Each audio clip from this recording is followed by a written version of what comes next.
Ce podcast est destiné uniquement aux investisseurs et distributeurs professionnels. Bonjour à tous, bienvenue dans cette édition de 5 minutes pour comprendre, où nous allons parler du Conseil des gouverneurs de la BCE du 14 avril 2022. Avant de commencer, rappelons le contexte qui prévalait au moment de ce Conseil.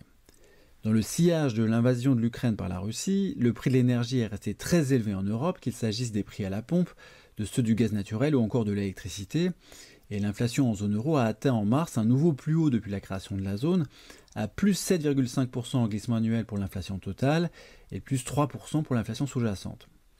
Dans le même temps, les perspectives de croissance se sont assombries en raison du conflit, alors que le consensus des économistes voyait une croissance économique en 2022 autour de 4% en début d'année, et ne voit désormais plus qu'une croissance de 2,8%.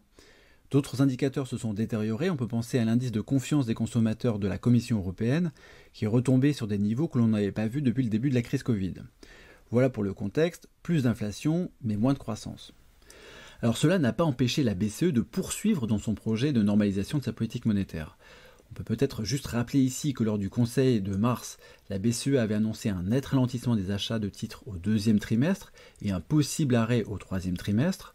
Lors du Conseil des gouverneurs d'avril, aucune décision n'a été prise de façon formelle, mais la BCE indique que les données récentes ont renforcé l'hypothèse d'un arrêt des achats de titres au troisième trimestre.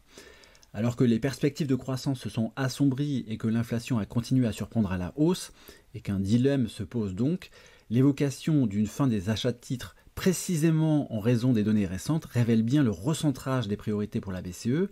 La stabilité des prix revient au cœur des préoccupations des gouverneurs.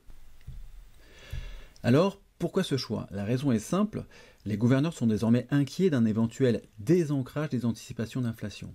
Un nouveau paragraphe est même apparu dans le communiqué introductif de la conférence de presse et qui dit ceci. Plusieurs mesures d'anticipation d'inflation de long terme, qu'elles proviennent des marchés financiers ou d'enquêtes auprès d'experts, commencent à s'éloigner par rapport à la cible des 2%, ce qui justifie une vigilance particulière. Il faut dire que le swap d'inflation 5 ans pour la zone euro a approché dernièrement 3,5% et le swap d'inflation 10 ans les 3%.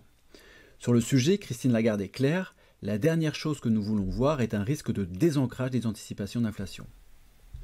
Les achats de titres devraient donc s'arrêter au troisième trimestre et précéder la première hausse de taux directeur depuis 2011, mais Christine Lagarde n'est pas encore très explicite sur le sujet. D'ailleurs, la forward guidance de taux n'a pas été modifiée, elle indique que d'éventuels ajustements des taux directeurs interviendront quelques temps après la fin des achats nets de titres et qu'ils seront graduels. Mais en conférence de presse, Christine Lagarde a botté en touche lorsqu'on l'a interrogée sur le rythme des hausses de taux directeurs et sur le pricing de marché. Dernier point au sujet de ce conseil, la flexibilité des achats de titres et la gestion des spreads souverains. Le communiqué indique désormais que la BCE se tient prête à ajuster tous ses instruments, y compris la flexibilité si nécessaire, pour s'assurer que l'inflation se stabilise à 2% à moyen terme. C'est l'un des côtés flous de la communication de la BCE, car il n'est pas dit clairement ce que cela représente. Lors de la conférence de presse, plusieurs journalistes ont questionné Lagarde sur la création d'un nouvel instrument, ce qu'elle a démenti, mais en rappelant que la BCE avait déjà prouvé par le passé qu'elle était capable de mettre sur pied rapidement des instruments adéquats pour lutter contre la fragmentation financière.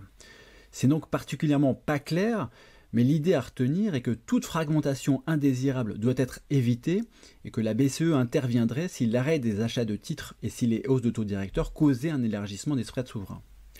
En résumé, pas de grandes décisions lors de ce conseil, mais on sent tout de même une anxiété grandissante à propos de l'inflation et des anticipations d'inflation, et c'est vraiment lors du Conseil des gouverneurs de juin, avec les nouvelles projections macroéconomiques, que l'on devrait en savoir plus sur le timing précis de l'arrêt de la politique de QE et sur l'évolution de la politique de taux directeur.